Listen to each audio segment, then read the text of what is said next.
السلام علیکم ورحمۃ اللہ وبرکاتہ۔ اللہ تعالیٰ آپ لوگوں کو اپنے حفظ و امان میں رکھے۔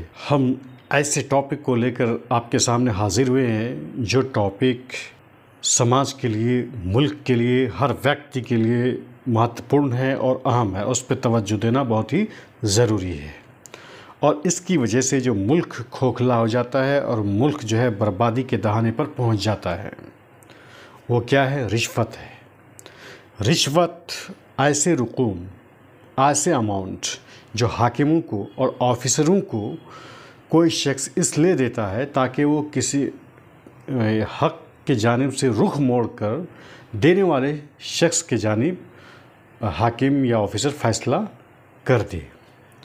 یعنی تو ایسا آفیسر جس کے پاس کسی شخص کا کوئی کام رکا ہوا ہے، اس کام کے رکے ہوئے کی وجہ سے یا اس مجبوری کی وجہ سے وہ اس شخص سے پیسہ لیتا ہے جس کا کام ہے، یعنی اس کی مجبوری سے وہ فائدہ اٹھاتا ہے۔ رسول اکرم صلی اللہ علیہ وسلم نے فرمایا کہ وہ شخص جو رشوت لیتا ہے اور وہ شخص جو رشوت دیتا ہے، دونوں پر اللہ کے رسول نے لعنت بھیجی ہے اور دونوں کو جہنمی قرار دیا ہے۔ قرآن میں سورہ بقرہ نمبر 188 میں جو آیت ہے، اس کا ترجمہ یوں بیان کیا گیا ہے کہ تم لوگ آپس میں ایک دوسرے کے مال کو باطل طریقے سے مت کھاؤ، اور نہ ہی حاکموں کو کچھ ایسی چیزیں اماؤنٹ پیش کرو جس کے ذریعے تمہیں ظالمانہ طریقے سے، باطل طریقے سے کسی کا مال جو ہے ناحق طریقے سے کھانے کا موقع مل جائے۔ نبی صلی اللہ علیہ وسلم نے عبداللہ ابن رواحہ کو خیبر کے پاس بھیجا، اور اس خیبر میں یہودیوں اور حضور اکرم صلی اللہ علیہ وسلم سے جو معاہدہ تھا، وہ معاہدہ یہ تھا کہ یہودی اور مسلمان آدھا آدھا حصے کو لیں گے۔ تو عبداللہ ابن رواحہ نے خیبر پہنچ کر مال کو، کراپس کو، غلہ کو 2 حصوں میں تقسیم کر دیا، اور یہودی سے کہا کہ تم اس مال کو، اس میں سے کوئی ایک حصہ لے لو جس کو تم پسند کرو۔ اس نے رشوت دینے کی خواہش کی، چند پیسے اور زیورات دینے کی خواہش کی، اور کہا کہ ہمارے مال میں تھوڑا اضافہ کر دو، ہمارے مال میں بڑھا دو۔ عبداللہ ابن رواحہ نے کیا جواب دیا؟ وہ لے سکتے تھے، لیکن ایمان کتنا تازہ تھا، ایمان کتنا پختہ تھا، ایمان کا کیا معیار تھا۔ کہا اس نے کہ اے یہود، اے جیوز، تم کتنے حقیر ہو، ہم مسلمان اس کو نہیں کھاتے، ہم مسلمان اس کو نہیں لیتے، یہ ہم پر حرام ہے۔ اتنا سننا تھا کہ یہود نے کہا کہ یہی وجہ ہے کہ آسمان زمین کیا ہے، سختی کے ساتھ قائم ہے۔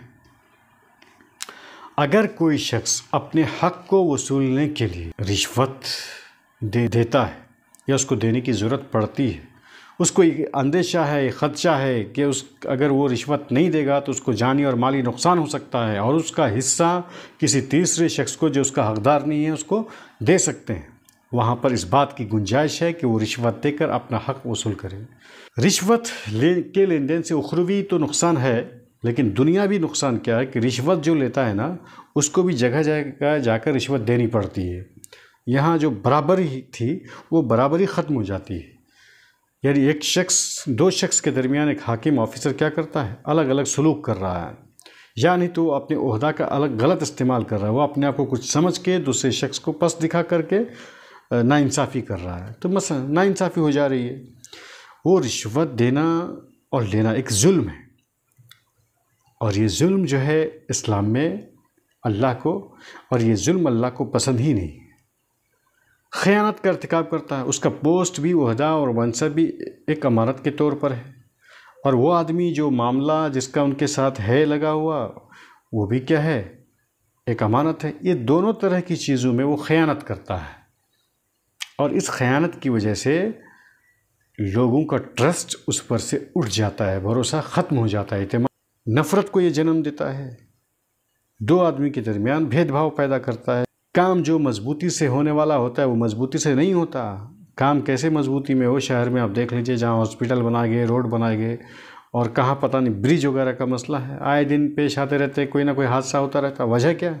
یہی رشوت لے کر اور رشوت دے کر اس کام کو ہلکا کر دیا جاتا ہے، میٹیریل وغیرہ کو صحیح سے استعمال نہیں کیا جاتا، نتیجتاً ہر شہری اس کے انجام کو بھگتتے ہیں، ملک کمزور ہوتا ہے، کھوکھلا ہو جاتا ہے۔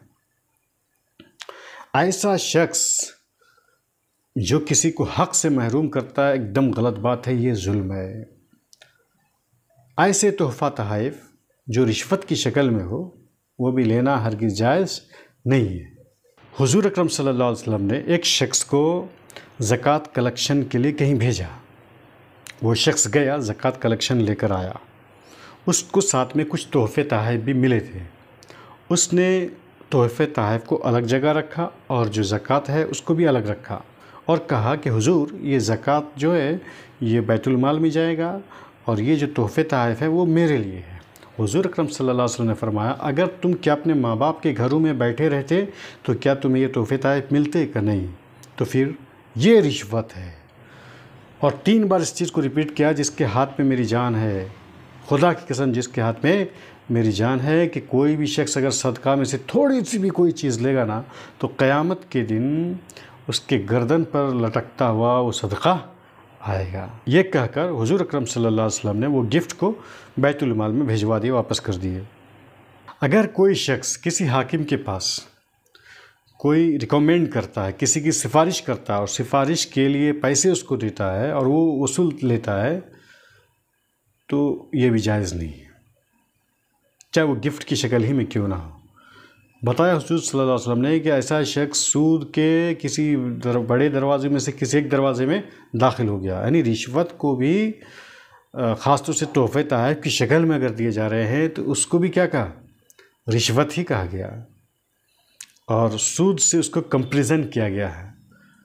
یہ اسکولوں میں بھی اور مدارس میں بھی، جہاں پر بچوں کو نمبرات زیادہ دینے کے لیے جو تحفے تحائف اگر قبول کر لیتے ہیں اساتذہ، تو اساتذہ کے لیے بھی جائز نہیں ہے، کیونکہ وہ نمبر بڑھانے کے لیے اگر کوئی اسٹوڈنٹ، کوئی پیرنٹس آپ کو کچھ گفٹ کرتا ہے تو اس کا مطلب وہ کیا ہے؟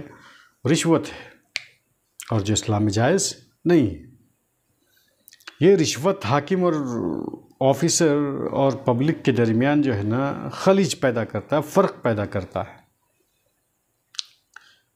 حضور اکرم صلی اللہ علیہ وسلم نے ایسے شخص پر بھی لعنت برسائی ہے اور بھیجی ہے جو شخص دونوں کے درمیان، لینے والے رشوت اور دینے والے رشوت کے درمیان جو کوآرڈینیٹ کرتا ہے، جو رائش بنتا ہے، اس پر بھی لعنت بھیجی ہے۔